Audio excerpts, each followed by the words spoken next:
Morning children, welcome back to math session. As I told you today that I am going to tell you some important topic, that is nothing but corresponding angles and corresponding sides. Okay, that means corresponding sides and corresponding angles of congruent triangles. See here, corresponding parts are equal when the triangles are congruent. When triangles are congruent, then the corresponding parts are equal. The corresponding parts are means what? See here, I'll give you one example here.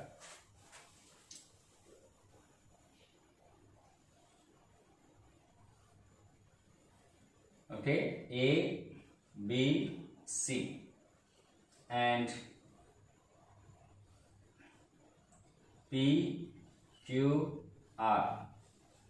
Okay, see here, these two triangles are congruent by SSS congruency. Okay, but what are the congruents? What are the corresponding parts? What are the corresponding parts? See here, actually I am telling you this is by SSS congruency. These two triangles are congruent. That means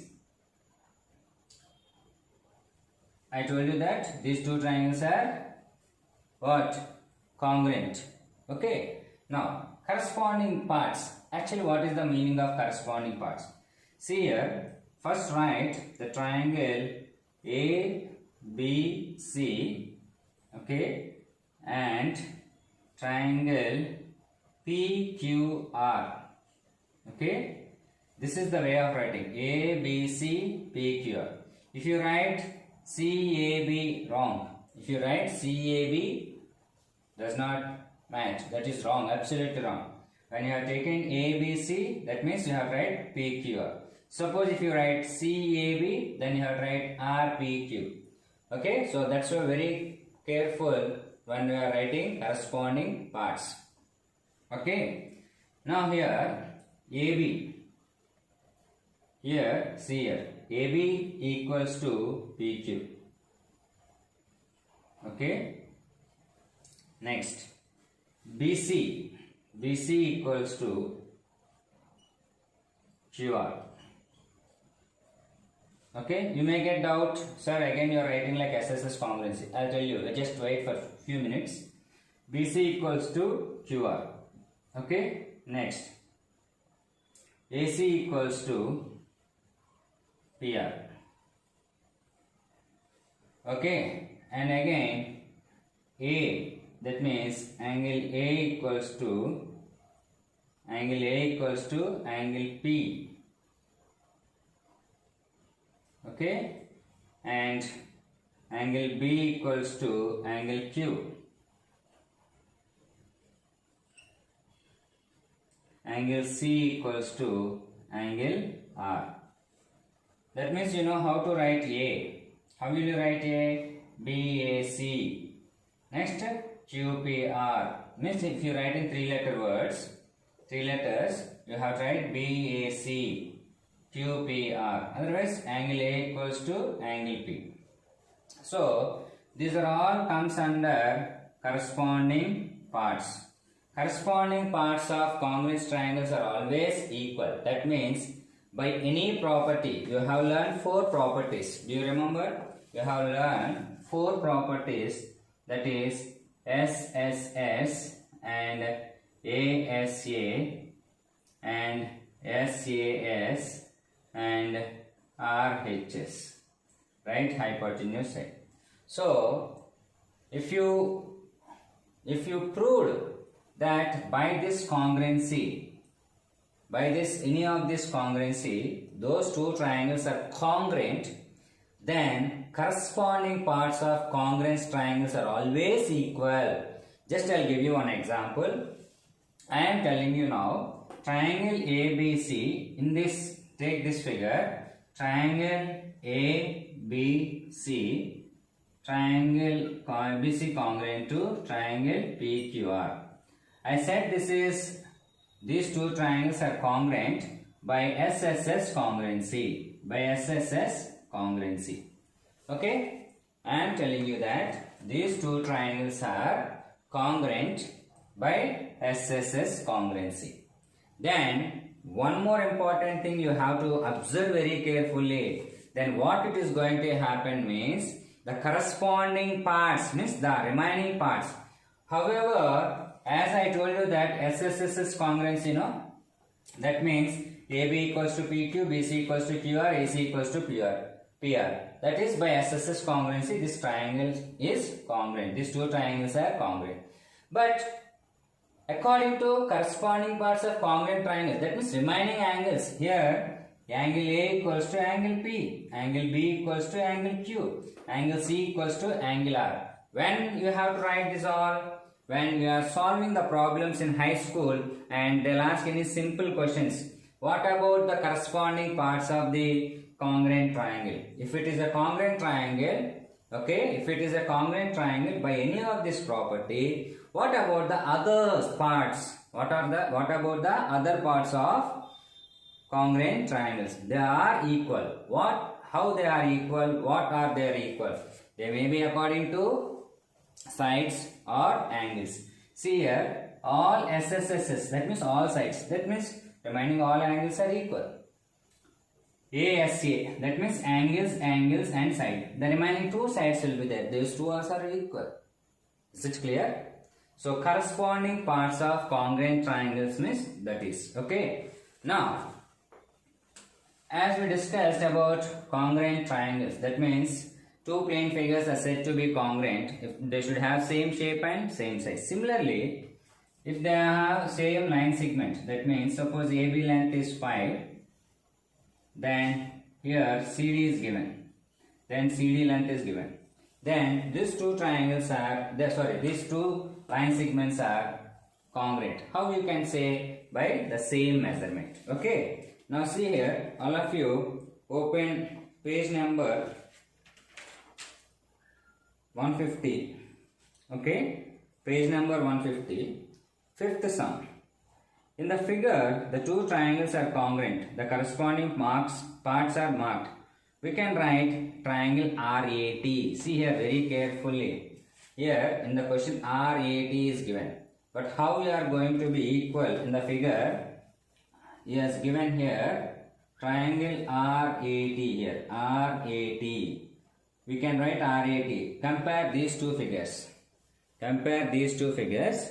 Then say that how they are going to be equal. The corresponding parts. Can you mark the corresponding parts is asking. Okay. Next. Complete the congruence statement. That means he has given two triangles here. If you clearly observe like this, two triangles. And as I told you that he has marked here like two lines, one line. Okay. And some angles. So, by seeing this figure, triangle BCA is congruent to triangle. Okay, children. Excuse for the call. Okay, it's a parent has called just. Okay. Here, see in the sixth question. If you clearly observe there, one more question is given, and there are two triangles here. And triangle QRS equals to question mark. Then QRS here like this, QRS. Then you have to see this one just and compare which triangle is congruent to this. Okay, I am not going to say because just now I told you how to compare here. Okay, so compare easily like that and tell whether which triangle is congruent to that.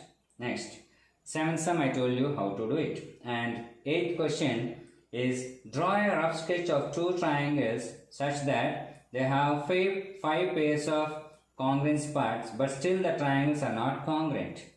Draw a rough sketch. You do one thing, follow the question and draw the rough sketch and try it. Okay, it's like an activity. No problem, children.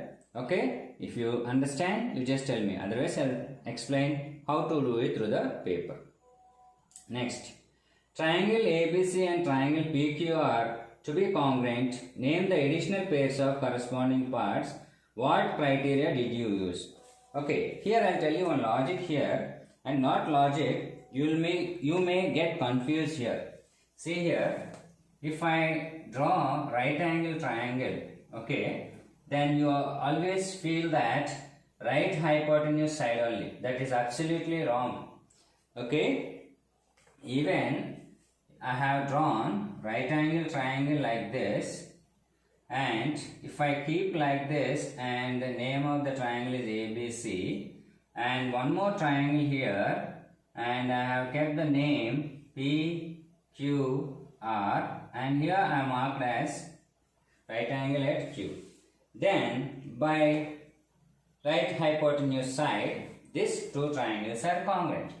But in one case we will fail, will completely fail, I am telling you, because blindly you will write right hypotenuse side sometimes. When you are going to write that time, I will tell you. See here, if you are given like this, then you can write right hypotenuse side only. That means RHS congruency only. But in the figure, if they draw the angles like this, if they draw one more angle like this, that means meaning is what? That angle C equals to angle R. That means however angle B equals to angle Q, both are 90. And angle C equals to angle R also is given. That means that is not right hypotenuse side. That is ASA congruency. Why? Because there are two angles and one side. Okay? Two angles and one side. Okay? Be very careful. Don't write blindly RHS congruency. Okay? Why I told you means because the 9th question is completely based on this model. Okay? Don't think that sir is skipping. I am telling and I am explaining to you because you have to understand. Because the concept is with you now. You know everything. Just you have to implement. Then when you have do the sums own, you will remember forever. Okay? Is it clear? Next. And in 10th sum also I gave you homework as yesterday's class. Now come to 7.1 children. 7.1. Complete the following statements. Two line segments are congruent. When they are congruent, just now I explained. Just now I told you, no, everything I explained. The only thing you have to listen and you have to answer very carefully. Okay? Don't think that sir is not explaining and giving homework. I am explaining each and every part and then I am giving you homework. Why? Because you have to listen the class very carefully, and if you answer it, you will remember forever. I am not telling false. It is true. Okay? Now, among two, first one, okay, you know how to fill up now. Just now I gave you clue also. Among two congruent angles, one has measure 70, the measure of the other angle is. Blindly you will find out the sum of the three angles is 180. One angle is given 70, other angles you will find. That is wrong. See here. Listen very carefully the English sentence here. Among two congruent angles, congruent. That one has measure of 70, the measure of other angle is. Congruent means what? The remaining parts are equal. Okay? That means one of the angle is 70 means the other also 70 only. Okay? Next. When we write angle A equals to angle B, when we write angle A equals to angle B, in another way, how can you write? That means actually mean. How to write actually? That means measure of angle A equals to measure of angle B. Okay? Means M means measure. M means measure. So measure of angle A equals to measure of angle B. You can write in that way. Okay. So second one, give any two real life examples like which you have seen, like congruent shapes like books or any shape of your triangle shape or any circle shape or whatever it may be, real life examples. Okay, that is given by according to your own. Next, if triangle ABC and triangle FAD under the corresponding of correspondence, see here, this is the symbol for correspondence. This is the symbol for correspondence. Okay children, That is the symbol for correspondence. Correspondence symbol is like this. Okay. Congruent means you know, like this. Okay. So correspondence of ABC and FED. Write all the corresponding congruent parts of the triangle. Similarly, same question just now I explained now is asking to write the corresponding parts of the two triangles. He has mentioned very clearly ABC, FED. That means AB equal to FE, BC equal to ED, AC equal to FD, angle A equals to angle F, angle B equal to angle E, angle C equal to angle D. I told all the corresponding parts. Okay.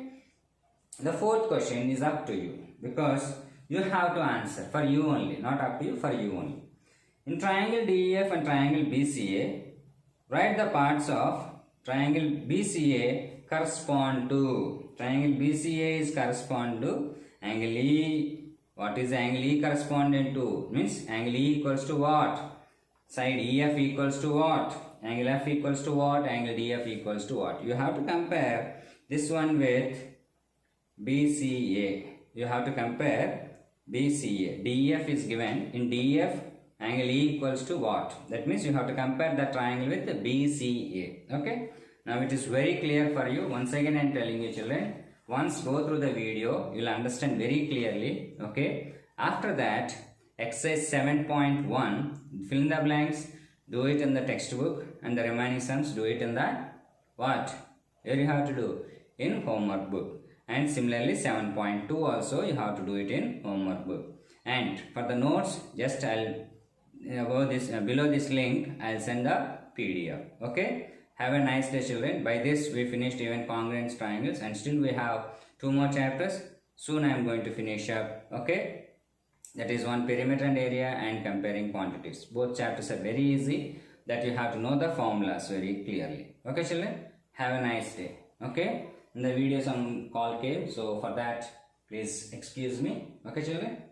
Have a nice day.